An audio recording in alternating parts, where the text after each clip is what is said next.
viongozi wa bodaboda na bajaji kwa pamoja tunalaani vikali vurugu zilizotokea siku ya uchaguzi zilizofanywa na baadhi ya watu wasiokuwa na mapenzi mema na taifa letu.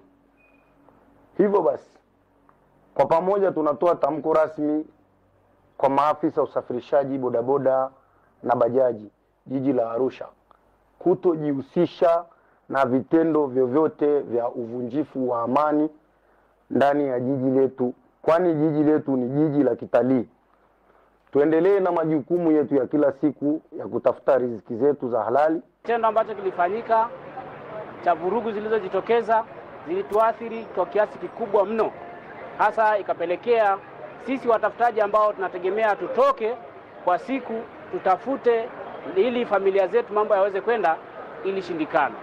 Sisi kama maafisa usafirishaji tunawaasa na kulaani vikali yoyote vijana wetu ambaye ni maafisa usafirishaji wa bajaji au wa bodaboda asijihusishe kwa namna moja au nyingine kuandaa vitu vya sura ya namna ile vilivyotokea tarehe 29, kwa sababu vitendo vile vilipelekea kuwa dhiki kubwa tulishuhudia si wenyewe. Baadhi ya maafisa usafirishaji wanaeleza walivyoathirika na matukio hayo. Kwa huo muda ambao tumekaa nyumbani kwa kiasi kikubwa sana, bidhaa za kawaida zilipanda bei.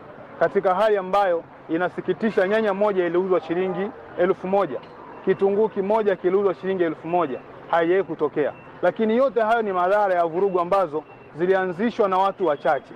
Kwa hiyo kuna kiasi kikubwa ambao tumeona kwamba kunao madhara makubwa ya vurugu, yapo madhara makubwa ya uvunjifu wa amani. Rais alipoingia kwenye bunge letu lile, alitoa msamaha kwa wenzetu, kwa vijana wenzetu wote wale walioingia kwenye yale matatizo.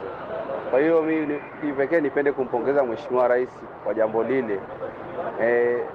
Pili nipende kuzungumzia swala lililotokea ile tarehe 29. Sisi kama vijana, naomba niwasihi vijana wenzangu wa bajaji, tuachane na mambo ya mihemko bajaji.